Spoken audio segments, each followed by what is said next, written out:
केंद्रीय गृह मंत्री अमित शाह पहलगाम में आतंकी हमले के बाद बेसरन घास के मैदान पहुंचे, जहां उस हमले के वक्त एक भी सुरक्षाकर्मी मौजूद नहीं था, जिसका जिक्र नहीं मिलता है। लेकिन जब खुद पहुंचे तो पूरा का पूरा काफिला पहुंचा, सुरक्षा कर्मियों का पूरा टोला पहुंचा। कहां है सरकार की वो सुरक्षा और इंटेलिजेंस सिस्टम जो आतंकवाद पर कहते हैं कि 2016 में हुई नोटबंदी ने आतंकवादियों की कमर तोड़ दी। धारा 370 हटाए जाने के बाद जम्मू कश्मीर में सब बदल गया, आतंकवादियों का सफाया हो गया। ये कई सवाल थे, गंभीर सवाल थे, जो गाहे बगाए विपक्ष पूछ रहा था, लेकिन मीडिया में इस सवालों पर खामोशी थी। लेकिन अब शायद नींद से लोग जाग रहे हैं। शुभांकर मिश्रा भी अपने वीडियो में प्रधानमंत्री मोदी और गृह मंत्री अमित शाह से तीखे और सीधे सवाल कर रहे हैं। ये बदलाव है, आने वाले दिनों में सरकार से तीखे सवालों का ये सिलसिला क्या यहां से शुरू होने जा रहा है। शुभांकर मिश्रा नरेंद्र मोदी और अमित शाह से सवाल करने वाले पहले पत्रकार बन गए हैं शायद, जो मेन स्ट्रीम मीडिया की ही लय पर आगे चलते हैं। हालांकि सरकार से सवाल पूछने वाले कई पत्रकार हैं जो सोशल मीडिया के जरिए सवाल करते हैं, क्योंकि मेन स्ट्रीम मीडिया से तो उनको बाहर का रास्ता दिखा दिया गया है। लेकिन शुभांकर मिश्रा जैसे पत्रकार जो या तो बैलेंस बना के चलते हैं या फिर सरकार की तरफ झुकते हुए दिखते हैं, लेकिन वो भी अब बीजेपी से सवाल कर रहे हैं। शुभांकर मिश्रा ने कहा कि बीजेपी सरकार ने कहा था कि नोटबंदी से आतंकवाद खत्म होगा, तब उन्हें कठिन सवालों के जवाब देने चाहिए। मोदी और शाह से पूछे सीधे सवाल अब शुभांकर मिश्रा ने। सरकार ने कहा था कि नोटबंदी से आतंकवाद खत्म हो गया, सरकार अब जवाब दे।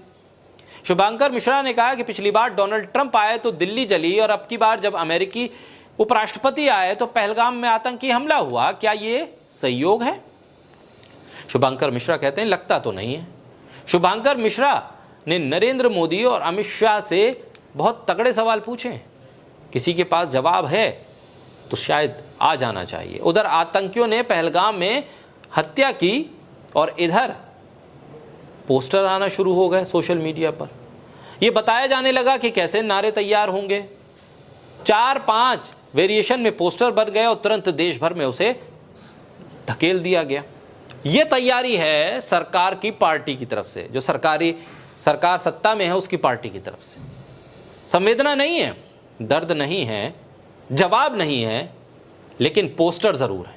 और इन्हीं पोस्टर और इसी नैरेटिव के बीच में शुभांकर मिश्रा के जो सवाल हैं नोटबंदी और 370 को लेकर और आतंकवाद को लेकर, जिसकी रीढ़ की हड्डी तोड़ दी गई थी, वो बहुत कठिन सवाल हैं। शायद इसका जवाब सीधे तौर पर नहीं आएगा। सरकार कहेगी कि हम जवाब नहीं बल्कि कार्रवाई करेंगे, और देखना होगा कि कार्रवाई कैसे होती है, क्योंकि देश कह रहा है कि कार्रवाई कीजिए, हम आपके साथ हैं। लेकिन शुभांकर मिश्रा जैसे पत्रकारों का सरकार से सवाल करना काफ़ी लोगों को हजम नहीं होगा, क्योंकि उनको आदत नहीं है इस तरह से कोई नया शख्स भी सरकार से सवाल करने लगे, जो अब तक लीक से हटकर किसी ना किसी अल्टरनेट खबर को जगह देता रहा हो, पॉडकास्ट के जरिए अपनी व्यूज़ को बढ़ाता रहा हो, जो सरकार के साथ एक तरह से झुकाव रखता हो और बैलेंसवाद की तरफ आगे बढ़ रहा हो, वो सीधे सरकार से पूछने लगे और प्रधानमंत्री को कोट करके पूछने लगे, गृह मंत्री को कोट करके पूछने लगे, तब समझना चाहिए कि मामला गंभीर है। हलचल ज़रूर है मीडिया के भीतर, पूछा जाना चाहिए कि आखिर जो कुछ हो रहा है वो संयोग है या प्रयोग। यही शुभांकर मिश्रा भी पूछ रहे हैं। अब देखना होगा कि आने वाले वक्त में इन सवालों के जवाब शुभांकर मिश्रा को मिल पाते हैं या नहीं।